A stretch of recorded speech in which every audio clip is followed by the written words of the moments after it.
C'est avec un immense honneur que je prends la parole aujourd'hui à l'occasion de cet atelier d'appropriation de la stratégie nationale de promotion des exportations et des diversifications de marché, SPED-RDC, organisé par l'ANAPEX. La République démocratique du Congo, riche en ressources et dotée d'un potentiel économique considérable, connaît depuis plusieurs décennies une balance commerciale déficitaire caractérisée par un faible niveau d'exportation par rapport aux importations. Ces exportations se concentrent principalement sur le produit minier et aux hydrocarbures. Selon le rapport de la Banque centrale du Congo, les exportations de biens en 2023 ont été dominées par le produit minier et les hydrocarbures, représentant 99,6% de total, tandis que le produit agricole n'en constituait que 0,4%. Cette situation s'explique par une base de production étroite et une sous-industrialisation qui fragilise l'économie congolaise face aux fluctuations de marchés mondiaux. Soucieux de relever ces défis, le gouvernement a créé l'Agence nationale de promotion des exportations ANAPEX, avec pour mission principale de promouvoir les exportations de produits congolais d'origine agricole, agro-industrielle, industrielle et artisanale, ainsi que d'assurer l'expansion commerciale de la RDC par l'intensification des échanges avec les pays tiers. Aussi, le gouvernement a trouvé impérieux de définir une stratégie cohérente devant guider la politique des exportations. C'est dans ce cadre que la RDC a élaboré la SPED-RDC dans le but d'accroître sa part de marché mondial, améliorer ses résultats à l'exportation et dégager d'importants excédents commerciaux. La SPED-RDC est destinée également aux opérateurs économiques qui trouveraient ici des opportunités d'investir dans les filières de production jugées prioritaires en RDC et en tenant compte de la demande mondiale. L'organisation de cet atelier vient à point nommé pour outiller davantage les agents et cadres de l'ANAPEX qui se comptent désormais au regard des missions décrites par les acteurs de ce que le chef de l'État, son Excellence Félix Antoine Tshisekedi Tshilombo, appelle la revanche du sol sur les sous-sols, pour mieux dire l'envol des exportations de la RDC appuyées sur le secteur agricole. Il ne me reste plus qu'à vous souhaiter un vertueux apprentissage et partant une appropriation ultime de cet outil gouvernemental qui est la SPED-RDC. Je vous remercie de votre présence et un levier de transformation pour notre pays et assurant à la RDC une place digne et durable dans l'économie mondiale. Je vous remercie.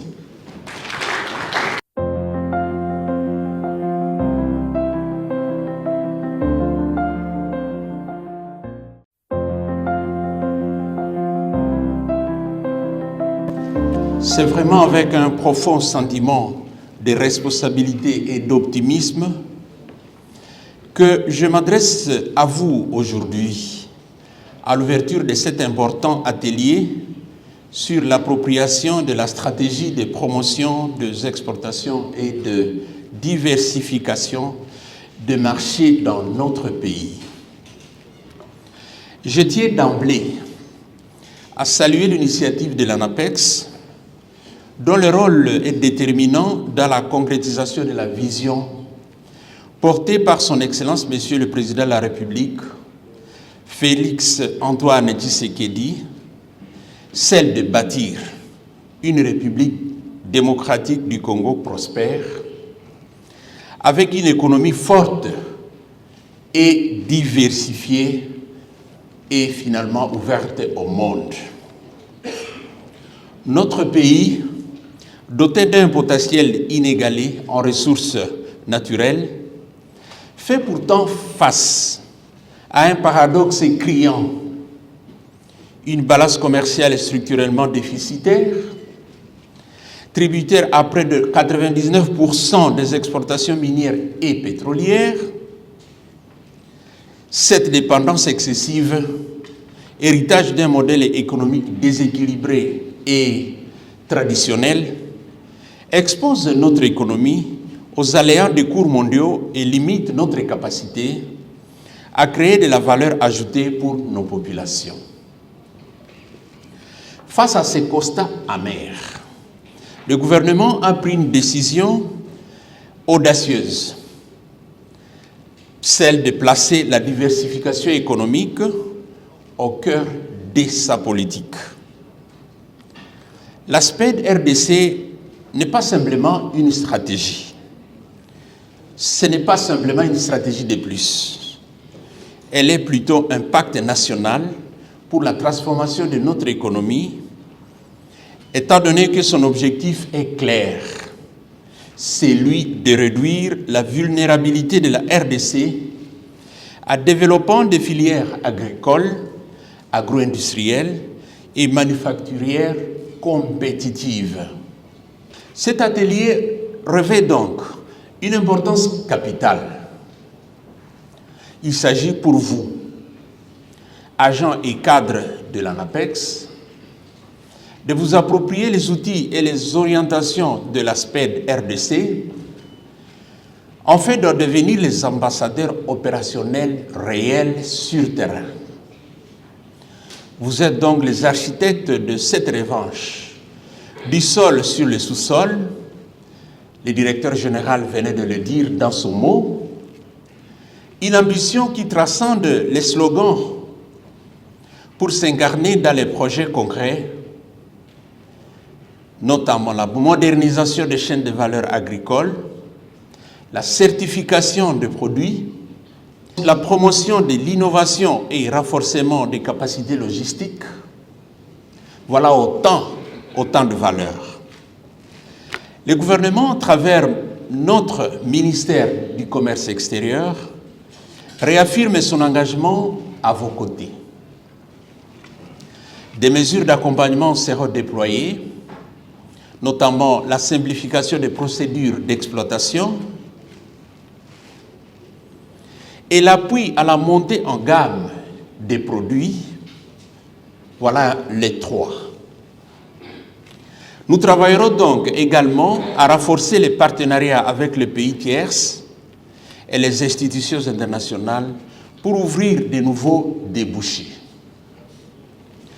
Chers participants, la réussite de l'aspect de RDC dépendra de votre rigueur, de votre créativité et de votre capacité à fédérer tous les acteurs, notamment ceux du secteur public et privé, et même les coopératives agricoles, les petites et moyennes entreprises innovantes.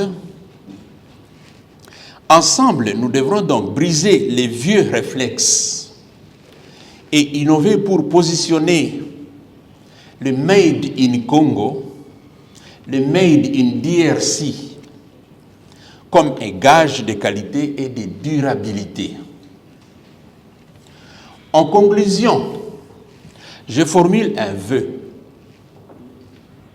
que cet atelier marque le début d'une dynamique irréversible, une dynamique de mise en pratique sur le terrain, une pratique de concrétisation de la montée des exportations, parce que nos exportations stagnent.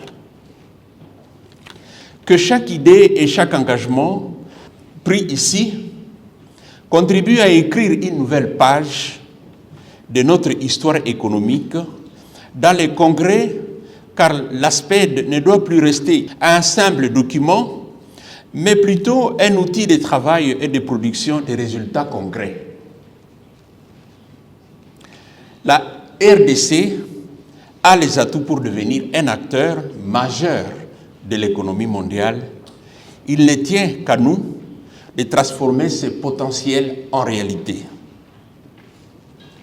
Je vous remercie de votre engagement et je déclare officiellement ouvert cet atelier d'appropriation de l'aspect RDC. Merci.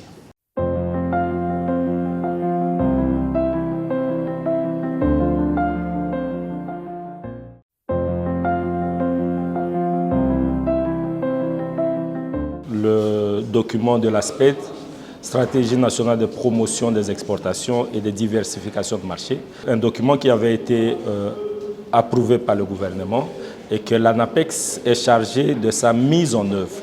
Mais étant donné que c'est un document qui contient beaucoup de stratégies et une mise en exécution par plusieurs institutions, il a fallu que l'ANAPEX puisse organiser cet atelier pour pouvoir s'approprier d'abord du document et ensuite entamer la phase de sa mise en exécution. Dans la phase de la mise en exécution, nous disons qu'il faut d'abord que toutes les institutions s'impliquent réellement dans cette mise en œuvre pour permettre à ce que ça ne soit pas seulement ANAPEX qui porte cette réalisation des objectifs consignés dans le document de la stratégie, mais que ce soit toutes les institutions qui sont citées. Il y a plusieurs ministères qui sont à contribution. C'est la raison même pour laquelle les ministères du commerce extérieur avaient tenu à ce que le document soit validé au niveau du gouvernement pour montrer l'implication des autres ministères du gouvernement. Parce que vous prenez là-dedans, quand nous prenons la production, les secteurs productifs congolais, vous avez les ministères de l'agriculture, les ministères de la pêche, les ministères de l'élevage qui sont dans les secteurs productifs, l'industrie, mais il y a également la logistique qui doit accompagner les secteurs des exportations, c'est le ministère de Transport et Voies de Communication et vous avez également ce que nous disons, les secteurs d'appui aux exportations, l'énergie qui doit également être mise à contribution pour permettre à ce que nous soyons à mesure d'atteindre les objectifs que l'ASPED s'est fixé. Pour appuyer sur l'accélérateur, il n'y a pas un seul domaine dans lequel nous devons agir. Il faut agir concomitamment. Mais cependant, nous disons qu'il y a la possibilité que nous puissions choisir d'abord les secteurs dits prioritaires au niveau de l'ASPED. Ce sont les secteurs d'exportation traditionnels où il y a un existant sur lequel nous pouvons nous baser pour agir. Et ensuite, à long terme, nous pouvons maintenant chercher à implémenter les secteurs de diversification. Ce sont des produits ou des filières qui n'existaient pas ou qui existent mais dans un état embryonnaire. Il faut maintenant également orienter ces filières-là, investir là-dedans pour permettre la diversification de nos exportations.